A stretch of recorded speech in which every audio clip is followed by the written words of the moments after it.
চুয়াডাঙ্গায় বাবাকে না পেয়ে শিশু সন্তানকে কুপিয়ে হত্যা। চুয়াডাঙ্গার দামুড়হুদা উপজেলার ৬ ঘড়িয়ায় রিয়াদ হোসেন নামের এক স্কুল ছাত্রকে কুপিয়ে হত্যার ঘটনা ঘটেছে। চুয়াডাঙ্গা প্রতিনিধি মুনায়েম হোসেন আইটিভি বাংলাকে জানিয়েছেন, সোমবার ১২ মে বিকেল ৪টার দিকে এ ঘটনা ঘটে। এ ঘটনার পরে অভিযান চালিয়ে দুজনকে আটক করেছে দর্শনা থানা পুলিশ। তবে মূল অভিযুক্ত হযরত আলী এখনও পলাতক রয়েছেন। নিহত রিয়াদ হোসেন উপজেলার পার্ক কৃষ্ণপুর মদনা ইউনিয়নের ৬ ঘড়িয়া গ্রামের ব্যাকপাড়ার জিয়াউর রহমান কাজীর ছেলে। সে ৬ষ্ঠ শ্রেণীর শিক্ষার্থী ছিল বলে জানা গেছে। অভিযুক্ত হযরত আলী একই এলাকার মৃত বাইরুল্লাহর ছেলে।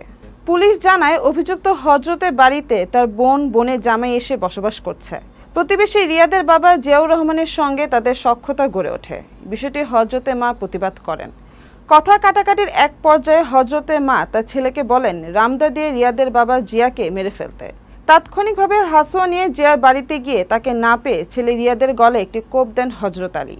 এতে ঘটনাস্থলে রিয়াদ মারা যায়। ময়নাতদন্তের জন্য মরদেহ উদ্ধার করে সদর হাসপাতালের মর্গে পাঠানো হয়েছে।